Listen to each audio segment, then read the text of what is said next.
Oi pessoal, o tema da aula de hoje é modelos de ensino das concepções docentes às práticas pedagógicas. O objetivo é compreender aí as grandes tendências do ensino na sua relação com a função docente. Vocês sabem que a preocupação da maior parte dos professores é com a prática pedagógica. Isso é compreensível e até legítimo, porque afinal de contas, os professores têm que preparar a aula, têm que propor exercícios, têm que lidar aí com o dia a dia dos seus alunos. Mas o perigo disso é o professor deixar de pensar a sua prática pedagógica num âmbito maior que dá sentido e dá sustentação a ela. Eu vou explicar melhor usando uma metáfora visual. Se a gente puder pensar aí num iceberg, eu diria que a prática pedagógica é o cume aí dessa montanha, é o que aparece, é o que é evidente, e por baixo desse dia a dia, desse fazer escolar, pedagógico e tal, necessariamente a gente tem um algo muito maior, que é toda a fundamentação do projeto educativo, que obviamente pode ser alguma coisa mais consistente, mais segura ou mais fluente, né? Alguma coisa mais dúbia e mais precária. O que eu estou querendo chamar a atenção de vocês é para o perigo que existe destes professores que ficam aí no alto deste morrinho só pensando na prática e assim, tomados pelo ativismo da prática pedagógica sem compreender as razões ou sem ter critérios para tomar decisões. O que eu digo é que a prática pedagógica aí, a preocupação só com a prática pedagógica pode ser um lobo vestido em pele de cordeiro, né? Eu estou querendo chamar a atenção para a grande cilada de uma prática que se esgota na prática. Quer dizer, quando o professor perde de referência a fundamentação do que ele faz, muitos problemas podem acontecer, como, por exemplo, a ideia de que os fins justificam os meios. Desde que o menino aprenda a tabuada, qualquer jeito é válido. A gente sabe que não é bem assim, porque a gente pode aprender a tabuada e aprender ao mesmo tempo a odiar a matemática, o que não deveria acontecer. Ou então, em segundo lugar, a insegurança do professor, o professor que fica sem critérios para pautar aí o seu dia a dia. Em terceiro lugar, o desequilíbrio do projeto educativo, ora dando uma ênfase para o espírito crítico, para a criatividade, ora propondo aos alunos práticas de submissão e silenciamento. Outro problema que pode acontecer é a falta de diretrizes, né, e de critérios para organizar esse fazer pedagógico. O professor acaba ficando meio perdido porque ele não sabe exatamente no que se pautar. Da mesma forma, as dificuldades para planejar e avaliar o ensino. E, finalmente, né, a trajetória incerta dos alunos e os resultados inexplicáveis. O que seria isso? Resultados inexplicáveis, aquela situação que você ensinou e o aluno não aprendeu. Ou então a trajetória incerta, aquela criança que no quarto ano era um excelente aluno de matemática, passou de ano, mudou o professor e ele vira o pior aluno da matemática. Tudo isso a gente sente quando a prática pedagógica não é subsidiada aí por diretrizes que deem coerência ao processo educativo. Eu estou querendo dizer que a prática pedagógica nunca, jamais é neutra. Ela é sempre comprometida com alguns valores, né? Nas palavras de Paulo Freire, a ideia ficaria da seguinte forma: a educação, qualquer que seja ela, é sempre uma teoria do conhecimento posta em prática. Então, na realidade de um professor que entra numa sala de aula para dar uma aula, necessariamente, conscientemente ou não, sempre a sua prática pressupõe uma certa compreensão de mundo, uma certa compreensão do ser humano e uma certa compreensão do processo educativo. É isso que eu vou tentar mostrar para vocês na aula de hoje, sem perder de vista aquela imagem do iceberg. Eu vou tentar tecer um pouco esse iceberg, mostrando o quanto que a prática pedagógica é tributária, é devedora de posturas que vão mais a fundo e que ultrapassam os próprios limites da pedagogia. Vamos lá. Eu diria para vocês que existem duas grandes formas de compreender o mundo. E isso aparece não só na educação, mas também na psicologia, na literatura, na antropologia, na filosofia, enfim, quer dizer, nos mais diversos campos do conhecimento, existem basicamente duas formas de compreender o mundo. O fixismo, que é aquele modo de compreender o mundo daquelas pessoas que acham que o mundo gira, gira, mas tudo é sempre igual. Então, essas pessoas veem, por exemplo, um pai brigando com um filho e eles dizem, a velha briga de conflito das gerações. Como se as brigas fossem as mesmas, como se os motivos e as relações fossem sempre iguais. O fixismo acredita que o mundo é sempre igual e que as coisas verdadeiramente não mudam. Em oposição a este modo de compreender o mundo, a gente tem o transformismo.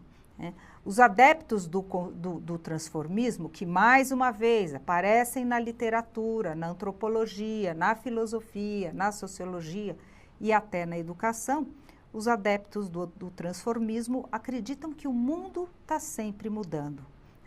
Numa metáfora clássica, as pessoas dizem que um rio não passa duas vezes pelo mesmo lugar, porque as águas desse rio vão ser outras e o próprio leito do rio vai sendo constantemente modificado. Então são pessoas, são correntes, são teorias que acreditam na eterna transformação das coisas. Correspondente a essa visão de mundo, nós temos a visão, a concepção do que seja o homem, o ser humano. Então, correspondendo ao fixismo, nós temos o essencialismo. O essencialismo é aquela corrente de pessoas que acha que o ser humano tem uma essência, que o homem é imutável, que existe uma base comum em todos nós, em todos os seres humanos, e que isso é dado, é posto, e não há como mudar essa essência. Em oposição a essa visão, e aí correspondendo ao transformismo, nós temos o relacionismo. O relacionismo é uma corrente de pessoas que acham que o ser humano se constitui a partir das relações com as pessoas, das relações com os objetos de conhecimento, das relações com a cultura. Então, pode até existir algumas disposições básicas do ser humano, mas que só se concretizam e se desenvolvem a partir das múltiplas experiências e das relações. Vejam que são posições, formas de entender o mundo e o ser humano completamente diferentes. E é claro que elas têm as suas consequências no campo da educação. Correspondendo ao fixismo e essencialismo, nós temos duas correntes. O inatismo, que acha que o ser humano, ao nascer, já é tudo. Ele já tem uma predisposição, ele já tem os dons, ele já está quase que pré-formado. Ele já vem aí com manual de programação meio que resolvido. Então, ele já tá pronto. O empirismo, ao contrário, diz que o ser humano não é nada. O ser humano é como um papel em branco que tem que receber tudo de fora para poder se constituir. Veja que interessante. Seja quando eu acho que o ser humano, já tem tudo, como no inatismo, ou quando ele não é nada, eu acredito em uma essência imutável. E o relacionismo, em oposição a tudo isso, dá origem a teorias da educação como o construtivismo ou o socioconstrutivismo. São modos de pensar a educação que acreditam neste ser humano que aprende a partir das experiências, das relações. O que eu vou tentar fazer a partir de agora é aprofundar um pouco esses três grandes modelos de ensino, o inatismo, o empirismo e o construtivismo, fazendo uma síntese do resumo, do mais sintético do resumido do resumo, né? Tentando botar em um slide só para que vocês possam captar aí as diferenças fundamentais, lembrando que na prática os limites entre um e outro não são assim tão radicais, mas eu vou tentar fazer aí uma caracterização de cada um destes modelos. Vamos começar pelo empirismo. O empirismo é exatamente isso que está sugerindo aí a imagem. É como se você abrisse a cabeça do indivíduo e jogasse todas as informações. Os representantes dessa corrente na educação ou na filosofia seria Locke, Hume, Pavlov, né? Na psicologia, Skinner e Major, né? O homem é entendido como uma tábula rasa, um ser passivo, governado pelo ambiente e modulado por estímulos externos. A educação vem de fora para dentro. A educação é uma conversão pelo arranjo de condições para o conhecimento. A escola é uma agência sistematizadora de uma cultura pré-estabelecida. Então, aqui não há processo de criação. É verdadeiramente colocar as coisas de fora para dentro. O conhecimento é um pacote pronto, definido a priori pelo professor ou pela escola. O aluno não entra em discussão, o processo do aluno internamente não entra em discussão. O professor é o representante do saber, né, e o transmissor do conhecimento, o que justifica muitas vezes uma relação autoritária, né, e vertical do professor-aluno. Todas essas concepções, né, dão origem a uma prática pedagógica que no nosso sistema de ensino se aproxima daquilo que a gente conhece como escola tradicional. Um ensino fragmentado sobre a forma de dar e tomar o conteúdo, é o famoso toma lá, dá cá, né, independentemente da realidade do aluno. Existe aí a pretensão de controle do processo homogeneizar e a homogeneidade no desempenho. O ensino vai sendo dado em doses homeopáticas, né, e acredita-se que por essa única via de intervenção, o aluno deva ter um desempenho aí igual a de todos os seus colegas. Vamos passar agora para o inatismo. Os representantes do inatismo são Sócrates, lá na Grécia Antiga, Rousseau, Rogers, New. Vocês devem conhecer, já devem ter ouvido falar de Summerhill, né? A escola que foi criada por Alexander New. Neste modelo, o homem é como uma semente que já traz em si todo o potencial de ser. É como se o homem já fosse pré-programado. Então, o pianista já nasce com o dom para a música, né? O advogado já nasce com o dom da palavra e assim o homem já está meio que pré-definido.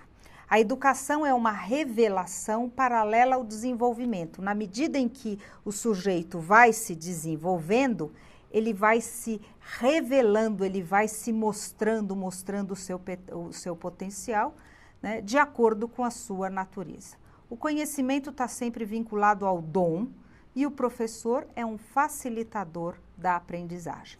Esse modelo é mais difícil de ser encontrado puro. O exemplo que eu dou é, como eu disse, a escola de Summerhill. Mas este modelo povoa, habita o imaginário dos professores quando, por exemplo, eles dizem: o fulaninho não dá para matemática, ele está no limite, é melhor a gente aceitar assim, porque ele já deu tudo que ele podia dar com a matemática, né? A prática do inatismo é caracterizada por uma ação não diretiva, centrada na autodireção do aluno, é o aluno que decide o seu caminho, e no contrato eventualmente feito entre professor e aluno.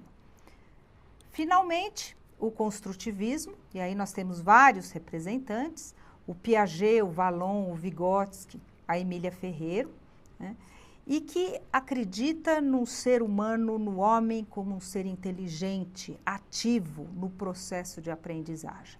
Isso significa, né, que o homem é capaz de construir hipóteses, de criar alternativas, de buscar soluções para o problema. E a posição deste homem é ativa. O ser humano, a criança, busca desde sempre a sua adaptação no mundo e a compreensão dos fatos que o cercam.